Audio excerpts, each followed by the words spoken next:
أعوذ بالله من الشيطان الرجيم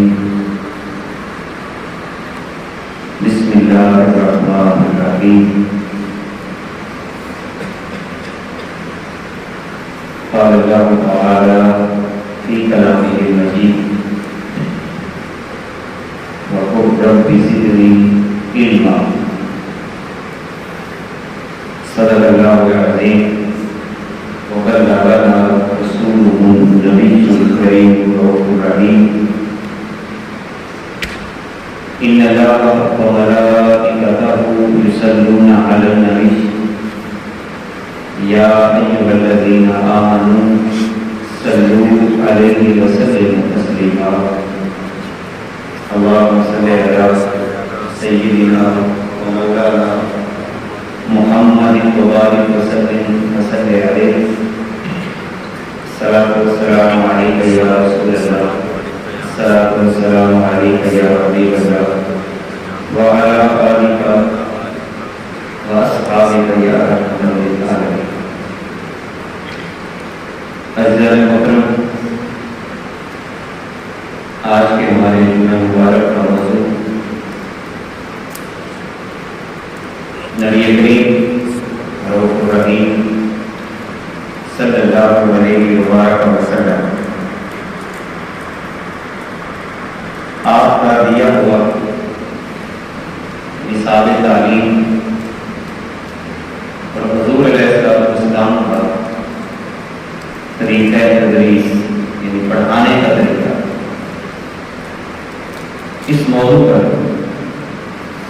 قرآن و سنت کی روشنی میں بعض چیزیں آج کی اس نشست میں سیکھنے کی سعادت حاصل کرتے ہیں۔ دعا ہے کہ اللہ رب العزت ہمیں شہر صدر عطا فرمائے، رب الجلال ہمیں علم کے میدان میں، روحانیت کے میدان میں، حکمت اور دانائی کے میدان میں بے پناہ برکتیں عطا فرمائے، خاتمہ ایمان پہ فرمائے اور رب الجلال اس ماہ مقدس کی برکتوں کو سمیٹنے کی توفیق عطا فرمائے۔ سب سے پہلے ہم یہ جاننے کی کوشش کرتے ہیں کہ تعلیم ہوتی کیا ہے۔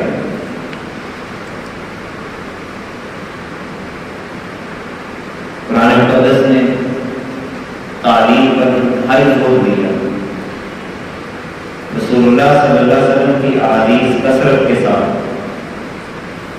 علم کی اہمیت پر، سیکھنے کی اہمیت پر، پڑھنے اور پڑھانے کے مقامات اور اعزازات جو رسول اللہ صلی اللہ علیہ وسلم نے ہمیں عطا فرمائے، اس روشنی میں تعلیم کے بنیادی مقاصد کیا ہے اور تعلیم انسان کی طبیعت کے اندر کون سی چیز پیدا کرتی ہے۔ سب سے پہلی بات تعلیم کے حوالے سے امام غزالی رحمۃ اللہ تعالی علیہ کو پیش کرتا ہوں۔ امام غزالی رحمۃ اللہ تعالی علیہ فرماتے ہیں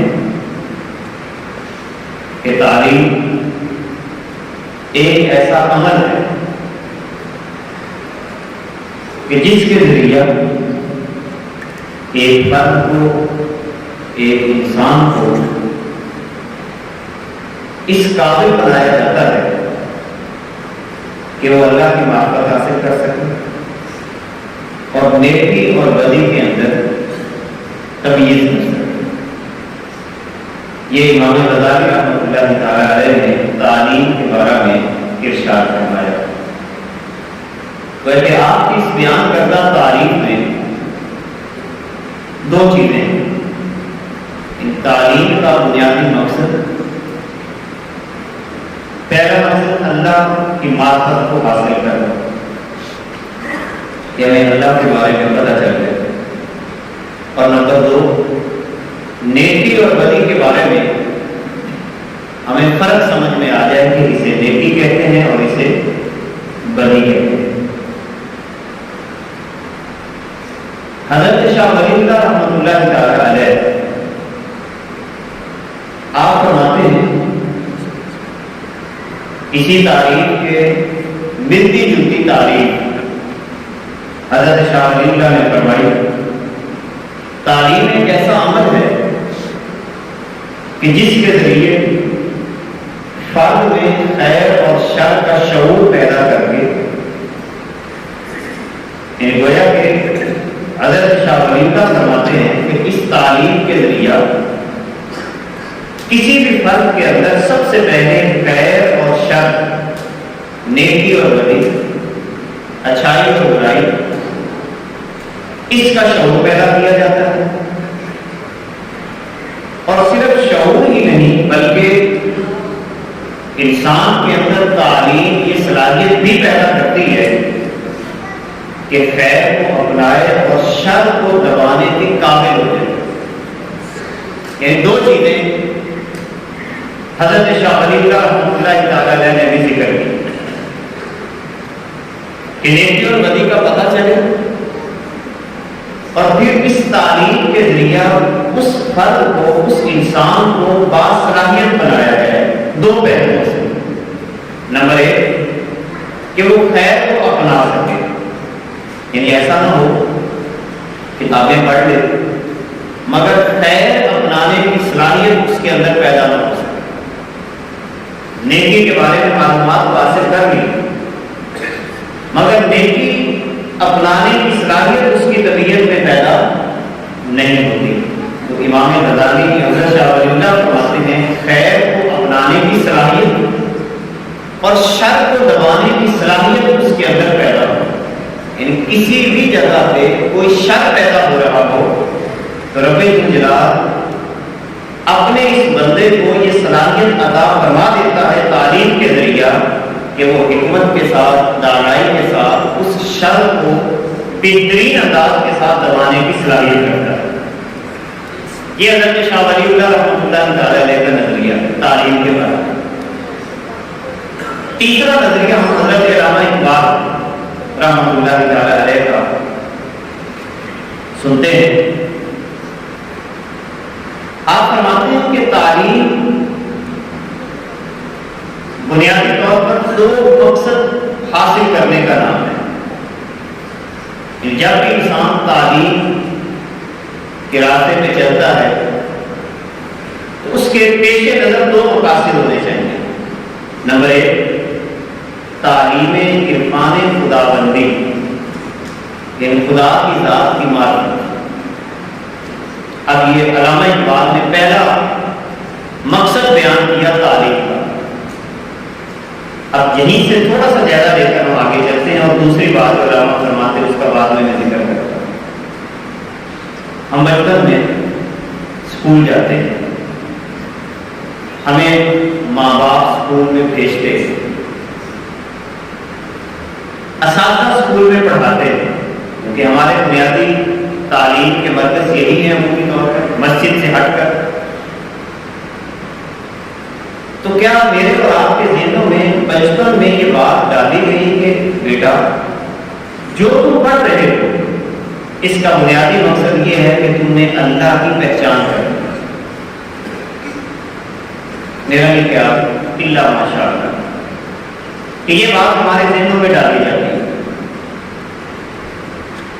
ہمارا بچہ اسکول میں جاتا ہے، کالج میں جاتا ہے، نوکری لگے گا، افسر بنے گا، یہ کر لے گا، وہ کر لے گا، مگر یہ بات نہیں پڑھائی جاتی کہ اے بیٹے جو تو پڑھے، جو مرضی علم پڑھے، مگر تیرا مقصد یہ ہو کہ تو نے اللہ کی ذات کی پہچان حاصل کر۔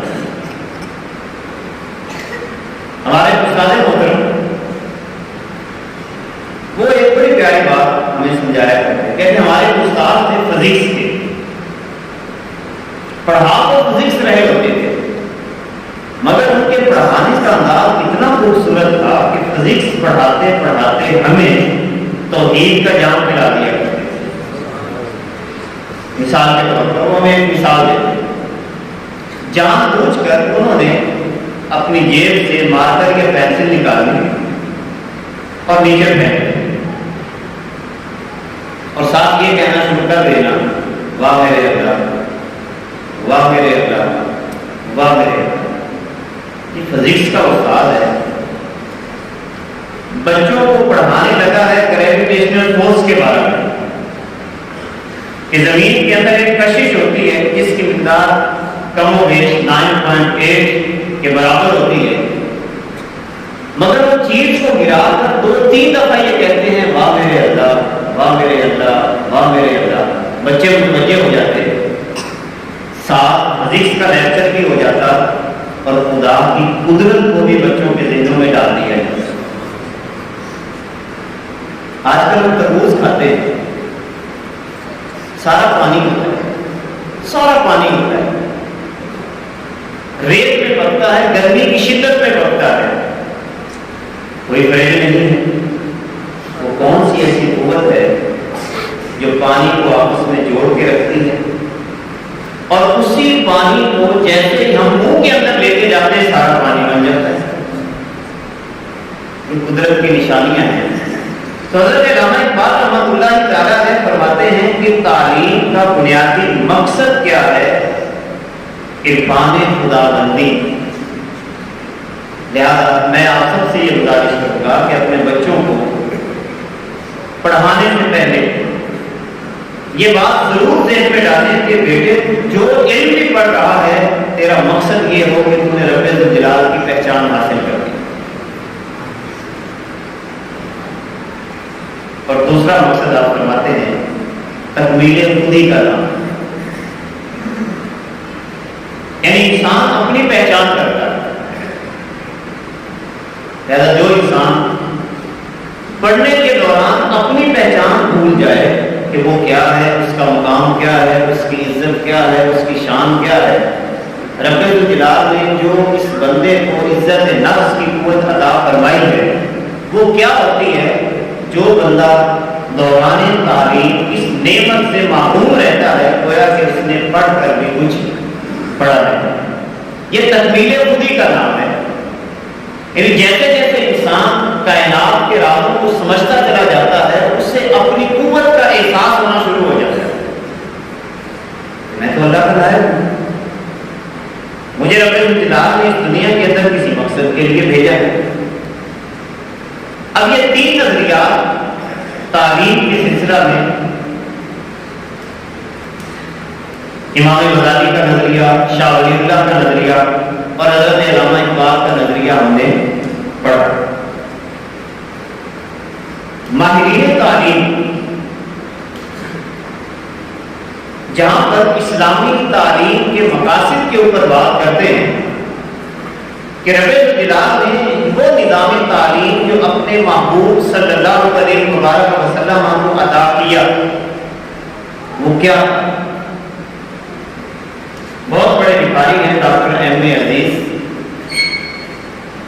ماہر تعلیم ہیں، تعلیم کے اوپر بہت ساری کتب لکھی ہیں۔ آپ ایک طویل تعریف لکھتے ہیں اسلامی نظام تعلیم کے اوپر، اور آغاز اس بات سے کرتے ہیں کہ اسلامی نظام تعلیم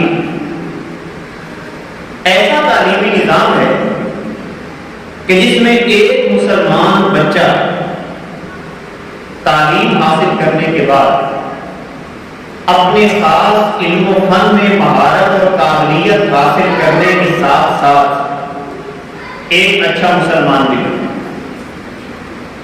یعنی اس لائن کے اندر انہوں نے بڑی خوبصورت بات کی، اور وہ بات کیا ہے؟ سب سے پہلی بات کہ مسلمان کے لیے یہ قید بالکل نہیں ہے کہ وہ فنون کو حاصل نہ کرے،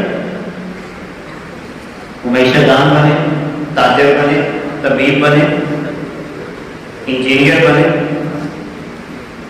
مگر اس کے ہر انداز میں اسلام کی جھلک نظر آنی چاہیے۔ ساتھ ہی آپ دیکھتے ہیں کہ اگر وہ بندہ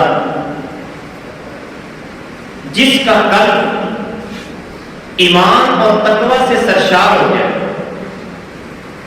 وہ کسی بھی فیلڈ میں بیٹھا ہے، اس کے دل میں ایمان ہے اور تقوی ہے، اللہ کا ڈر ہے، ضروری عقائد سے اچھے طریقے سے واقف ہو چکا ہے، اللہ پر ایمان لانے کا مطلب کیا ہے، رسول اللہ صلی اللہ علیہ وسلم کی ذات پر ایمان لانے کا مطلب کیا ہے، کتابوں پر ایمان لانے کا مفہوم کیا ہے، ضروریات دین سے واقف ہے، اپنے فرائض سے واقف ہے، اسلامی اعمال و اخلاق کا صحیح نمونہ اس کی طبیعت میں پیدا ہو جاتا ہے، تو وہ جس شعبہ سے بھی متعلق ہو اس کی طبیعت کے اندر اسلام کا کردار نظر ہے۔ اگر ڈاکٹر ہے تو اسلام کا کردار نظر ہے، ایک انجینئر بنتا ہے تو اپنے اس فن کو اللہ اور اس کے رسول کے بتائے ہوئے طریقوں کے مطابق مخلوق خدا کی خدمت کرے، سڑک بنائے، اچھی بنائے، عمارت بنائے، اس میں ہیرا پھیری نہ کرے۔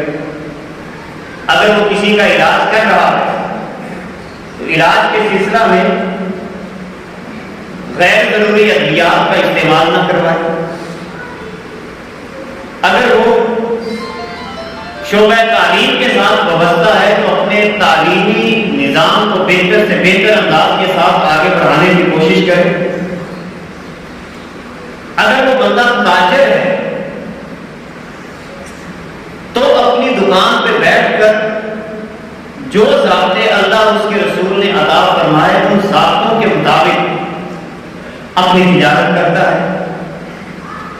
اگر رب جلال نے اسے زمین کی نعمت سے سرفرازی عطا فرمائی ہے تو زمین کی کاشت، حاصل ہونے والی آمدنی اور اس کے جتنے متعلقات ہیں وہ قرآن و سنت میں لے کر آگے بڑھے تو گویا کہ اسلامی نظام ایک ایسا نظام ہے جو انسان کی ہر شعبہ کے اندر مکمل طور پر رہنمائی کرتا ہے۔ یہی وجہ ہے نبی کریم صلی اللہ علیہ وآلہ وسلم آپ کا نصاب تعلیم تو میں اور آپ جانتے ہیں وہ ایک ہی تھا، قرآن مقدس، جس کے بہت سارے موضوعات ہیں۔ ان موضوعات میں سے ایک موضوع پر آ کر میں چند جھلکیاں بھی آپ کے سامنے بیان کروں گا۔ یعنی قرآن مقدس مکمل نصاب تھا جس میں اللہ رب العزت نے انسان کی زندگی کا کوئی ایسا پہلو نہیں چھوڑا جس کی انسان کو ضرورت ہے۔ آپ نے دیکھا ہوگا بہت ساری کتابیں ایک موضوع پہ لکھی جاتی ہیں، ایک موضوع پہ لکھی جاتی ہے، کسی نے اخلاق کے موضوع پہ لکھی، کسی نے طب کے موضوع پہ لکھی، کسی نے ریاضی کے موضوع پہ لکھی، کسی نے انسانی ساخت جس کو ہم بایولوجی کہتے ہیں اس کے متعلق ایک کتاب لکھ دی، مگر آپ حیران ہوں گے کم و بیش 6666 آیات اتنے حسین انداز کے ساتھ اللہ رب العزت نے ہمیں عطا فرمائی ہیں کہ دنیا کا کوئی علم جو کسی بھی شعبہ سے متعلق ہو اور رب جلال نے اپنی اس لالہ کتاب میں نہ رکھا۔ انسان پیدا ہوتا ہے، پیدا ہونے کے بعد اس کی پرورش ہے، پیدائش سے پہلے کے جتنے مراحل ہیں اللہ رب العزت نے کتنے مقامات پر قرآن مقدس کے اندر ہمیں بیان کر دیے کہ انسان کی تخلیق کیسے ہوتی ہے، انسان کی تخلیق کا آغاز کہاں سے ہوتا ہے، پیدائش کے بعد سے لے کر جوانی سے پہلے کے معاملات وہ رب جلال قرآن مقدس کے اندر ان کی تفصیل ہمیں عطا فرماتا ہے۔ جیسے انسان بڑا ہوتا ہے اس کو لوگوں کے ساتھ تعلقات کا واسطہ پڑتا ہے۔ رب جلال نے کتنی ایسی صورتیں اور خاص طور پر مدنی صورتیں، سورہ نساء پڑھے، سورہ بقرہ پڑھے، اسی طرح سورہ حجرات، سورہ احزاب کا مطالعہ کریں، سورہ نور پڑھیں، سورہ لقمان پڑھیں۔ رب جلال نے ایک انسان کا دوسرے انسان کے ساتھ باہمی تعلق کا انداز وہ بھی بڑے خوبصورت انداز میں ہمیں بیان کیا. حقوق العباد کی بات کی کہ بندوں کے فرائض کیا ہیں، حقوق کیا ہیں، انسان پر اللہ کا حق کیا ہے. یہ اللہ قرآن مقدس کے اندر بیان فرماتا ہے اور ایک جملے کے اندر یہ بات واضح کر دی کہ اللہ سے ایسے ڈرو جیسا کہ اس سے ڈرنے کا حق ہے. عبادت ایسے کرو کہ جیسے عبادت کرنے کا حق ہے. حکومتوں کے بارے میں اللہ قرآن میں فرماتا ہے. سیاسی معاملات پر رب الجلال قرآن مقدس کے اندر بڑی تفصیل کے ساتھ بیان کرنا ہے. سورہ یوسف پڑھ حضرت موسیٰ علیہ السلام اور فرعون کے قصے کو پڑھے، آپ کو سیاسی نظام سمجھ میں آ جائے. سورہ القصص کا ابتدائی مرحلہ اور صرف پہلی 5 آیات کا مطالعہ کرنے کے بعد انسان بین الاقوامی فرعونی سیاست کو سمجھ سکتا ہے جو اس وقت نظام زندگی ہمارا سیاسی چل رہا ہے. سورہ القصص کی صرف ابتدائی 5 آیات کے اندر رب الجلال نے اس ٹوٹل نظام کو بیان کر دیا. آپ حیران ہو گئے، لوگوں نے سیاست کے اوپر طویل کتابیں لکھی، مگر اللہ کی اس نازل کتاب کا کتنا خوبصورت انداز کہ صرف 5 آیات کے اندر پورے سیاسی نظام کا نچوڑ اللہ رب العزت نے ہمیں عطا فرما دیا کہ یہ ٹوٹل سیاسی نظام، اس کا طریقہ کار کیا ہوتا ہے. باطل سیاست کا طریقہ دیا. جالوت اور طالوت کا قصہ ہمیں سیاسی نظام بتا رہا ہے. حضرت سلیمان علیہ السلام کے قصے وہ ہمیں سیاسی شعور عطا فرما رہے ہیں. سورہ کاف کا مطالعہ کرنے کے بعد انسان کائنات کے رازوں کو جان لیتا ہے. آپ اندازہ لگائیں یعنی کس طرح قرآن مقدس انسان کے لیے کتاب مبین بنتا ہے. کیونکہ اللہ کی قرآن مقدس کے اندر ارشاد فرماتا ہے کہ میں نے جو تمہیں کتاب دی ہے یہ بڑی مضبوط کتاب ہے. ایسی کتاب ہے اس کا نام ہی رب الجلال نے کتاب مبین رکھا ہے. اور مبین کا لفظ عبادت سے ہے اور عبادت کا مطلب ہے کسی بھی چیز کا بالکل واضح ہو جانا. اس کا مطلب یہ ہوا کہ یہ کتاب جیسے جیسے انسان کے سینے میں اترتی چلی جاتی ہے رب الجلال اس کی آنکھوں کے سامنے سے سارے پردے اٹھاتا چلا جاتا ہے. پھر آپ دیکھیں اللہ رب العزت نے سابقہ امتوں کی بات کی تاکہ تم ان کے معاملات کو سمجھ کر اپنی زندگی بہتر بنا لو. رب الجلال نے اسلام مخالف جتنی قوتیں تھیں، یہودیت، عیسائیت، مجوسیت، شرک، نفاق، اس کا تذکرہ رب الجلال نے قرآن مقدس میں کیا. سورہ المنافقون بھری پڑی ہے، منافقوں کے بارے میں تجزیہ کرنا چاہتے ہیں اگر آپ یہودیوں کے بارے میں معلومات حاصل کرنا چاہتے ہیں اگر کہ ان کا طریقہ واردات کیا ہوتا ہے مسلمانوں کو تباہ کرنے کا، تو کم و بیش کی بات کر رہا ہوں، کم و بیش رب الجلال نے 40 چالیں یا 40 خرابیاں قرآن مقدس کے اندر یہودیوں کی بیان کی. اب یہاں پر تھوڑا سا غور کیجیے. وہ 40 بیماریاں جو یہودی ہمارے خلاف استعمال کرتے ہیں، آپ ذرا اپنے آپ سے سوال کریں، میں آپ سے سوال نہیں کرتا، آپ وہ 40 میں سے کتنی جانتے ہیں؟ کتنی جانتے ہیں آپ ان 40 میں سے؟ اس کا مطلب ہے جب آپ کو یہ پتہ ہی نہیں ہوگا کہ میرا دشمن ان پہ حملہ کیسے کرتا ہے تو آپ اس کے سامنے خون کیسے باندھیں گے؟ تیر کہاں سے آتا ہے جب آپ کو پتہ ہی نہیں ہوگا تو ڈھال کس طرف لے کے جائیں گے؟ یہی وجہ ہے کہ آقا نعمت صلی اللہ علیہ وسلم نے قرآن مقدس کے ساتھ جڑنے کا حکم دیا.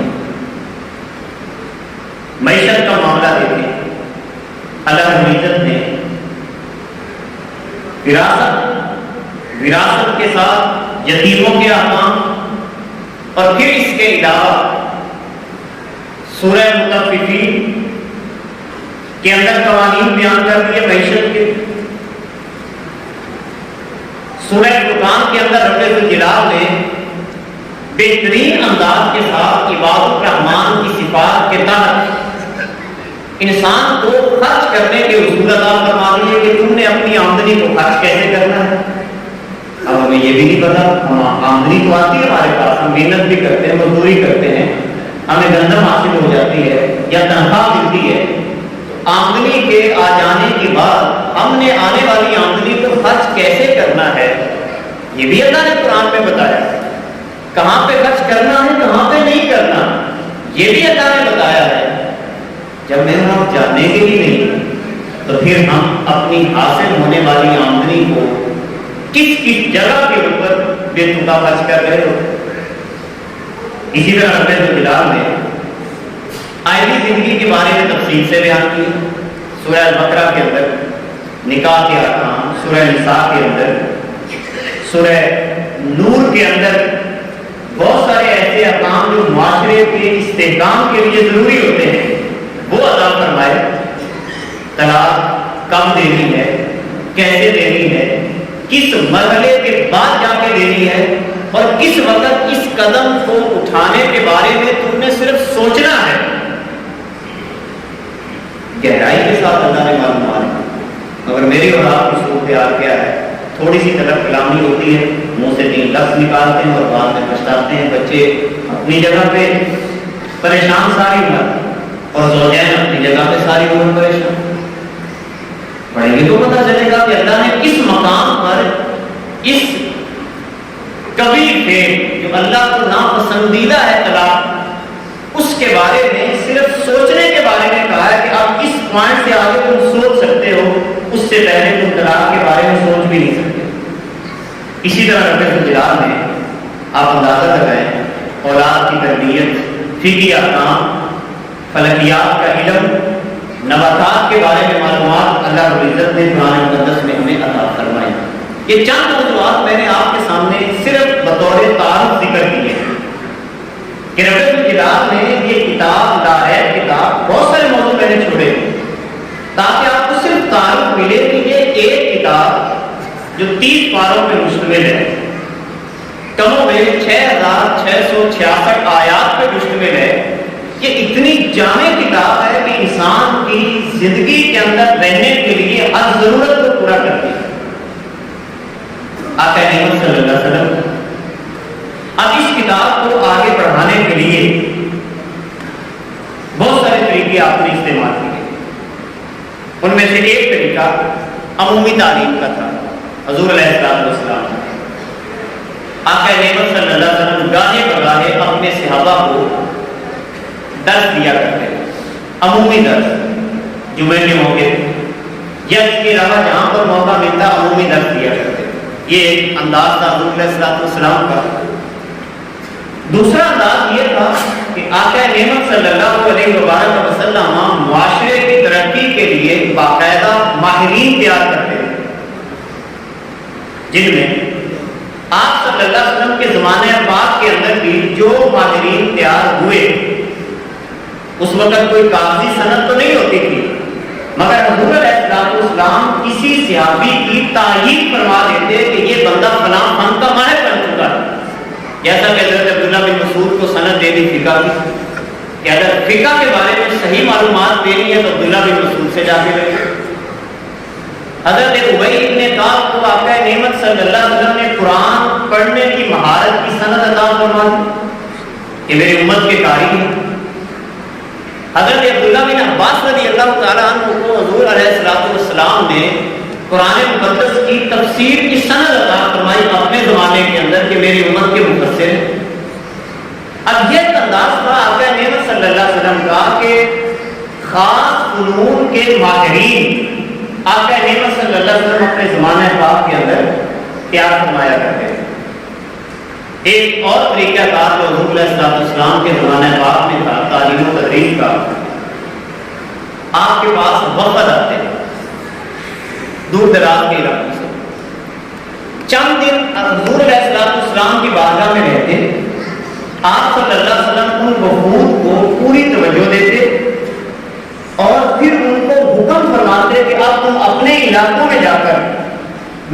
پیغام کو آگے تو پہنچاتے چلے گئے۔ ایک یہ انداز تھا حضور علیہ السلام کے طریقے تدریس سمجھ لیں، یا تو ایک تقسیم آپ نے کی ہوئی تھی کلاسوں کی، اور حضور علیہ السلام کے سمجھانے کے انداز بھی مختلف تھے۔ سب سے خوبصورت انداز جو پوری دنیا میں سمجھا جاتا ہے، اس کو ڈیمونسٹریشن کا انداز کہتے ہیں، مظاہرہ کر کے دکھانا، کہ جو آپ بات کر رہے ہیں اس کا عملی نمونہ پیش کر کے دکھا دینا کہ دیکھو جو میں تمہیں بات کر رہا ہوں وہ میری طبیعت کے اندر موجود ہے، یا دیکھ لو اس کو۔ اب کتنی بڑی سند اللہ نے اپنے محبوب کو عطا فرمائی، لقد کان لکم فی رسول اللہ اسوۃ حسنہ۔ کیسا مؤلف ہے کہ جس کے بارے میں اللہ رب العزت خود فرماتا ہے کہ تمہارے لیے رسول اللہ صلی اللہ علیہ وسلم کی زندگی میں بہترین نمونہ ہے۔ حضور علیہ السلام کئی انداز کے ساتھ اپنی امت کی رہنمائی فرماتے ہیں۔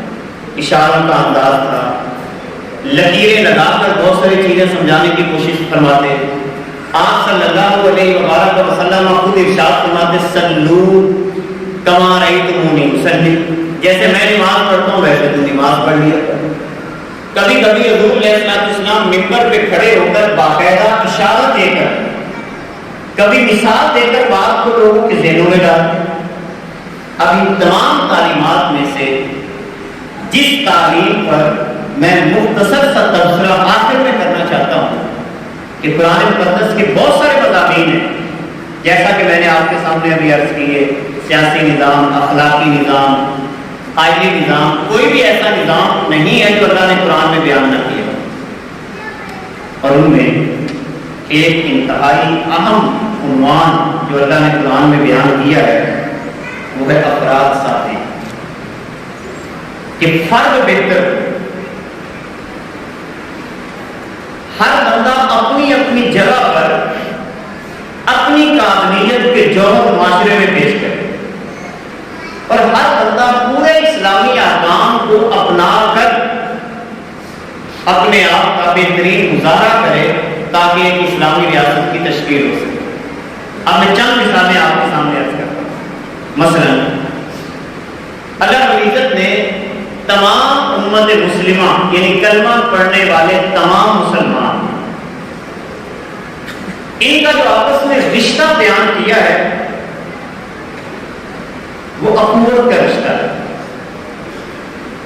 میں دو آیات اس پر پیش کروں گا۔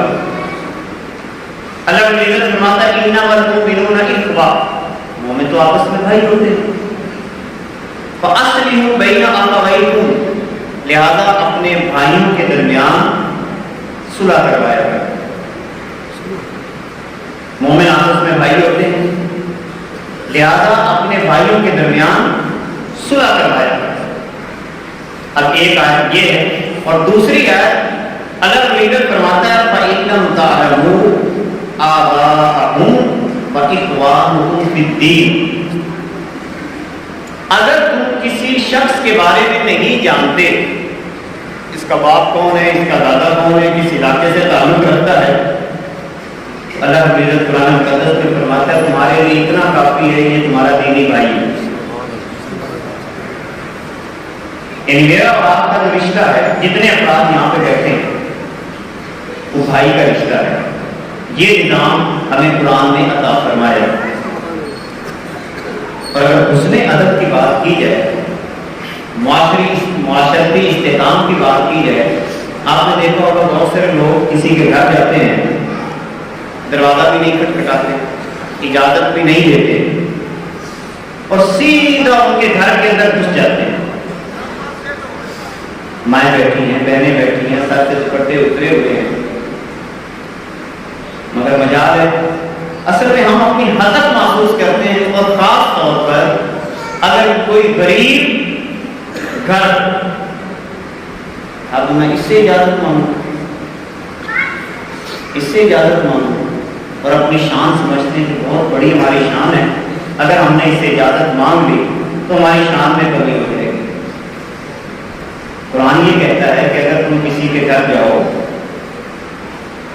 دروازہ کھٹکھٹاؤ، اور وہ بندہ خود بھی اندر بیٹھا ہو، اندازہ لگائیں خود بھی اندر بیٹھا ہو اور وہ کسی کام میں مصروف ہو سکتا ہے، اپنی پڑھائی میں مصروف ہو سکتا ہے، اپنے گھر کے کسی کام کاج میں مصروف ہو سکتا ہے، اور وہ اندر سے خود کہہ دے جناب میں ابھی آپ سے نہیں مل سکتا، پھر ملیں گے۔ اللہ تعالیٰ فرماتا ہے واپس آ جاؤ اور دل کے اوپر کوئی بوجھ نہ لینا، یہی تمہارے لیے بہتر ہے۔ اب ہمیں عموماً دیکھیں جھوٹ کا سہارا پھر لوگ کیوں لیتے ہیں؟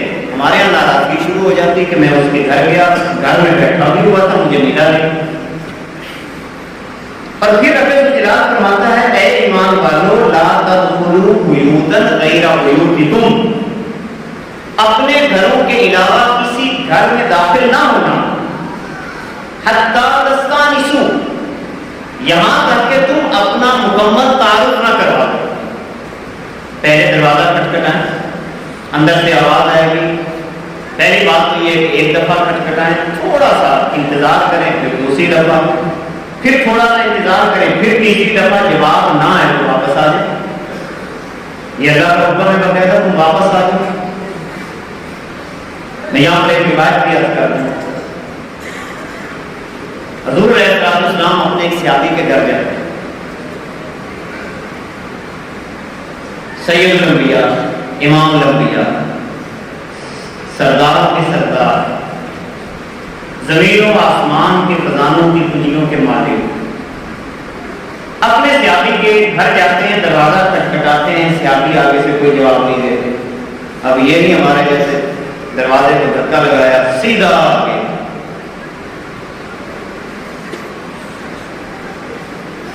یہ باحیا لوگوں کا کام نہیں ہوتا، یہ باحیا لوگ ایسا کام نہیں کرتے، سیدھا گھر میں چلے جانا۔ حضور نے ایک دفعہ دروازہ کھٹکھٹایا، صحابی نے کوئی جواب نہیں دیا، حضور باہر تشریف فرما ہے، پھر حضور نے دوبارہ دروازہ کھٹکھٹایا، سلام کیا، باقاعدہ سلام کی حضور نے فرمایا السلام علیکم، آگے سے کوئی جواب نہ آیا۔ حضور علیہ السلام نے تیسری دفعہ دروازہ کھٹکھٹا کر فرمایا السلام علیکم، اندر سے کوئی جواب نہ آیا۔ حضور پیچھے مڑ گئے، جیسے ہی واپس مڑے صحابی کھڑے ہوئے تھے دروازے کے پاس، اگر اندازہ لگائیں صحابی دروازے کے پاس کھڑے بھی تھے، ان کو پتا بھی تھا کہ حضور باہر تشریف لا چکے ہیں اور سلام بھی حضور ہی فرما رہے ہیں، وہ دروازے کے پاس کھڑے ہیں۔ جیسے حضور واپس مڑے، جلدی جلدی دروازہ کھولا، عرض کی حضور معافی چاہتا ہوں، میں نے جان بوجھ کے آپ کے سلام کا جواب نہیں دیا۔ کیوں بھی تو نے یہ کام کیوں کیا؟ کہتے میری تو قسمت جاگ گئی کہ آپ میرے گھر تشریف لے آئے، اور جب آپ نے السلام علیکم کہا تو میرا دل بار بار ہو گیا کہ میرا نبی میرے گھر میں آ کے سلام کر رہا تھا، مجھے پتا تھا کہ آپ نے جانا نہیں ہے، اس لیے میں نے دوسری دفعہ کا بھی انتظار کیا کہ حضور کا دوسری دفعہ بھی سلام لے، پھر تیسری دفعہ کا میں نے انتظار کیا کہ تیسری دفعہ کا بھی سلام لے لوں۔ میں تو اپنی قسمت پہ ناز کر رہا تھا، معذرت چاہتا ہوں، اصل میں تو بدنے سے بیٹھنے کے لیے یہ کر رہا تھا، مگر مجاز حضور کے چہرے مبارک پہ کوئی بل آیا۔ ترس آتا ہے ان لوگوں پہ جو بن کے چودھری بننے کی کوشش کرتے ہیں، یہ کچھ گراہٹ ہے یار،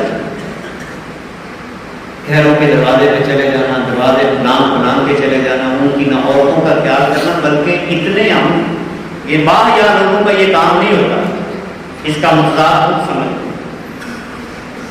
کہ بلکہ ہم ان کے چولہوں پہ جا کے بیٹھ جاتے ہیں، ان کی خواتین بیٹھی ہوتی ہیں، چولہوں پہ جا کے بیٹھ جاتے ہیں، ہم مرنا گئے، ہمیں شرم نہ آئی کہ ہم اللہ کے حکم کی خلاف ورزی کر رہے ہیں۔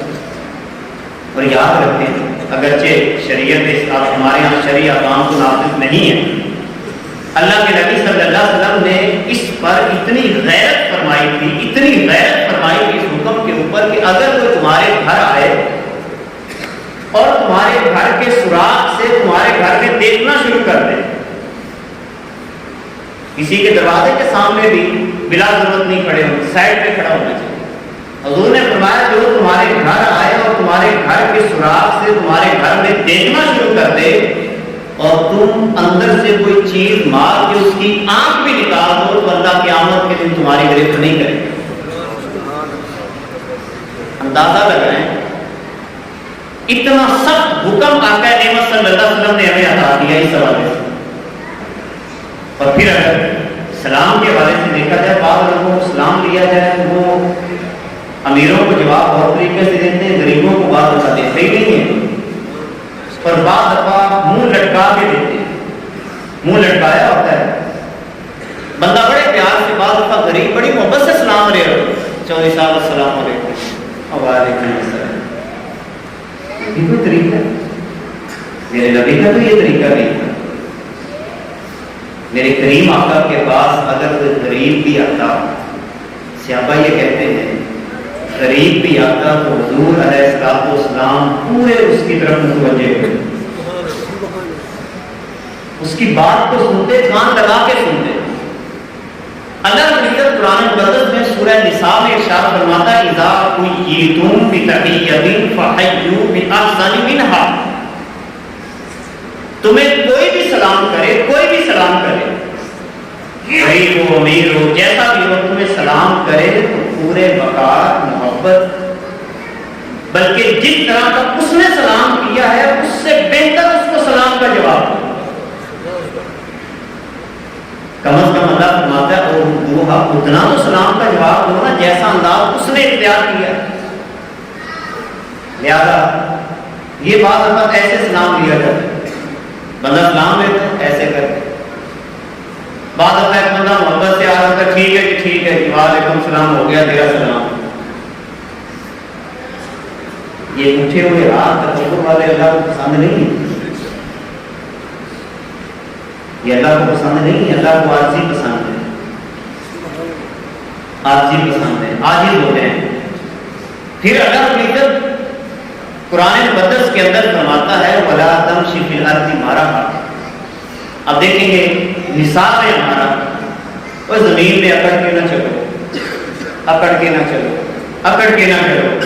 اللہ نے فرمایا إِنَّكَ لَن تَخْرِقَ الْأَرْضَ وَلَن تَبْلُغَ الْجِبَالَ طُولًا، تیری اکڑ کتنی ہو سکتی ہے کہ تو میری زمین کو نہیں پھاڑ سکتا، تیری گردن کتنی اونچی ہو سکتی ہے میرے پہاڑوں کے برابر نہیں ہو سکتی تھی، اکڑ کیسی تیری؟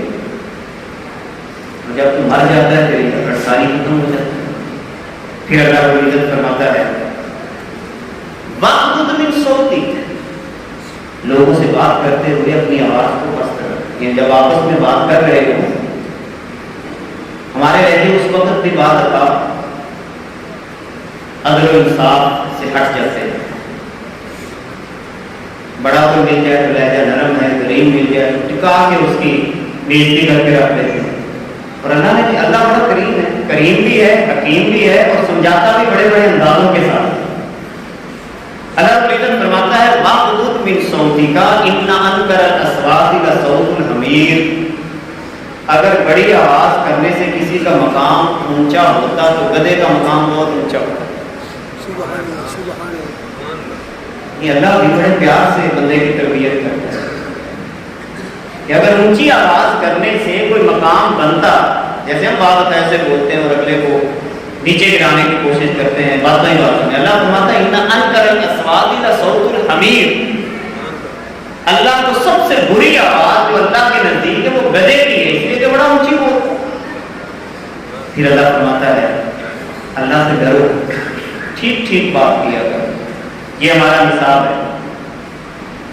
پھر فرمایا صبر اور نماز سے مدد، پھر فرمایا باطل طریقے سے مال نہ کھایا کرو۔ اب باطل طریقے میں ہر وہ طریقہ جو ناجائز، رشوت، کرپشن، چوری، ڈکیتی، ظلم، دھوکہ، ملاوٹ کا مال لوگوں کو بیچنا، یہ ساری چیزیں اس انداز سے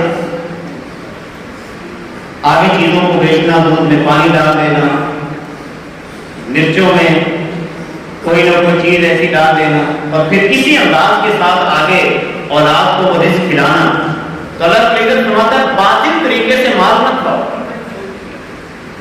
پھر پھر آگے فرماتا ہے بلا تحقیق بات نہ کیا کرو. ہم کس انداز کے ساتھ بلا تحقیق بات کر رہے ہوتے ہیں؟ پتہ ہی نہیں ہوتا. ہم تبصرہ لمبے لمبے کر رہے ہوتے ہیں, بڑے لمبے لمبے تبصرے کر رہے ہوتے ہیں بلا تحقیق.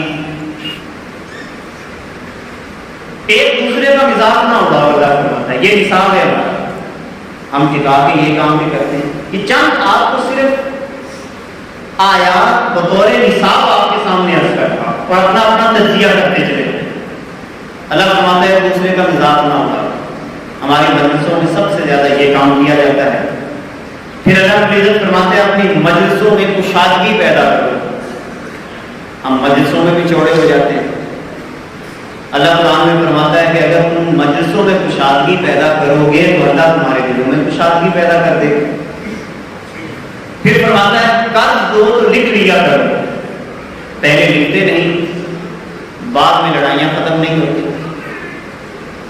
اللہ سے فرماتا ہے کہ سگے بھائی کو تم نے کوئی چیز دینی وہ بھی تعمیر کرو, دو گواہ بناؤ. پہلے کام کرنا نہیں. جب قرآن کے اس حکم پر عمل ہی نہیں کیا تو بعد میں کہتے ہیں میں نے اس کو دیے تھے, میں نے اس کو دیے تھے. سیدھی سی بات ہے, گواہ پیش کرو. ایسے تو نہیں ہو سکتا دعویٰ. پھر اللہ رب العزت فرماتا ہے سود مت کھاؤ. اس سے بھی ہم بچنے کے لیے تیار نہیں. سیونگ اکاؤنٹ کھلوا لیتے ہیں بینکوں کے اندر, یا بعض عام لوگوں کو بھی سود کے اوپر پیسہ دینے کی کوشش کرتے ہیں. اور ہمارے یہاں ایک بہت بڑی سود کا جو جس کو پتہ ہی نہیں کہ یہ سود ہے. یہ جو ہم کسی کو زمین دیتے ہیں, میں نے اگر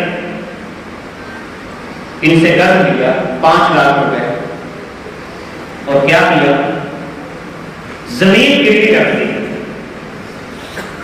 اب گروی زمین ان کے پاس ہے اور یہ کیا کر رہے ہیں, اس کو کاشت کر رہے ہیں. ہمارے یہاں یہی ہوتا ہے کہ جب تو پیسے واپس کرے گا میں تمہیں زمین واپس کر دوں گا. یہ سارا سود ہے. زمین کے گروی رکھنے کا صرف سادہ مطلب یہ ہوتا ہے کہ زمین کے کاغذات کسی وکیل کے ذریعہ یا درمیان میں کوئی ضامن ڈال کر وہ کاغذات اس کے سپرد کیے جاتے ہیں. زمین اسی کے پاس رہے گی جس نے قرض لیا اپنی بوئے. صرف یہ ہوتا ہے کہ اگر فلاں مدت تک اس نے قرض واپس نہ کیا تو وہ تیسرا بندہ اس زمین کو بکوا کر اس کے پیسے پورے کرے گا. ہم گروی چیزوں کے اندر بھی سود کھا رہے ہوتے ہیں. بلا ضرورت قرض لے کر سود بینکوں سے. پھر اگر اللہ فرماتا ہے شراب اور جوئے سے بچو. شراب میں خود رہنے کی کوشش کرتے ہیں, جوا کھیلتے ہیں مختلف انداز میں. پھر اللہ قرآن میں فرماتا ہے دین کا مذاق اڑانے والوں کو دوست مت بناؤ. ہم دوست بھی انہیں کو بناتے ہیں جو 4-5 بیٹھے ہوتے ہیں اور خوب دین کا مذاق اڑا رہے ہوتے ہیں, ہم انہیں کے پاس جا کے بیٹھتے ہیں. اب اللہ فرماتا ہے ایسے لوگوں کو دوست نہ بناؤ. اور آخری بات کہ اللہ فرماتا ہے کہ اپنی فکر کرو. ایک روایت سنا کر آج کا مضمون اپنے اختتام کو پہنچتا ہے. حضرت عبداللہ بن عمر رضی اللہ تعالیٰ عنہ اس روایت کے راوی ہیں. آپ فرماتے ہیں حضور علیہ السلام ایک دن اپنے حجرہ سے باہر تشریف لائے, مسجد میں داخل ہوئے. 2 حلقے بنے ہوئے. ایک حلقہ صرف قرآن پڑھ رہا تھا اور دعا مانگ رہا تھا. جیسے ہمارے یہاں جیسے فجر کی نماز ہوتی ہے تو بعض لوگ تلاوت میں مصروف ہو جاتے ہیں اور دعا مانگ رہے ہوتے ہیں. اور حضرت عبداللہ بن عمر کہتے ہیں کہ ایک طبقہ کیا کر رہا تھا کہ وہ یتعلمون و یعلمون, وہ آپس میں بیٹھ کر قرآن مقدس کو پڑھا رہے تھے.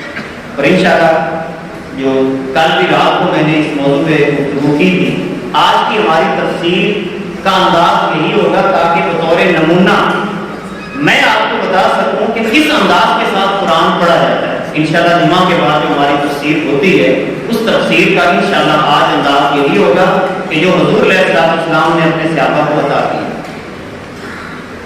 کائنات کے آقا جب مسجد میں آئے تو آپ نے دیکھا کہ کچھ لوگ صرف تلاوت کر رہے ہیں, دعائیں مانگ رہے ہیں, اور کچھ لوگ قرآن کو پڑھا رہے ہیں. حضور نے فرمایا یہ بھی نیکی کا کام کر رہے ہیں اور یہ بھی نیکی کا کام کر رہے ہیں. اور ساتھ ہی حضور نے فرمایا یہ جو صرف تلاوت کر رہے ہیں اور دعائیں مانگ رہے ہیں اللہ ان کو دے یا نہ دے اس کی مرضی. مگر حضور علیہ السلام ان صحابہ میں بیٹھ گئے جو صحابہ قرآن مقدس کے اوپر گفتگو فرما رہے ہیں. بلکہ دوسری جگہ پہ آتا ہے، بڑی پیاری بات ہے، حضور فرماتے ہیں جو بندہ دین میں مشغول ہو جاتا ہے، وہ صبح و شام اس کا فکر ہی قرآن پڑھنا پڑھانا، قرآن پڑھنا پڑھانا، اس کو دعا مانگنے کی فرصت ہی نہیں ملتی، تو کائنات کے آقا فرماتے ہیں رب ذوالجلال اس بندے کو اتنا عطا فرماتا ہے جتنا دعائیں مانگنے والوں کو بھی عطا نہیں کرتا۔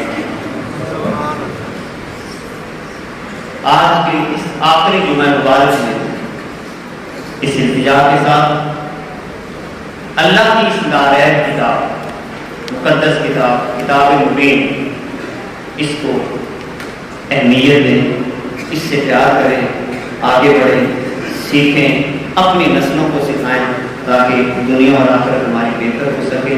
وآخر دعوانا ان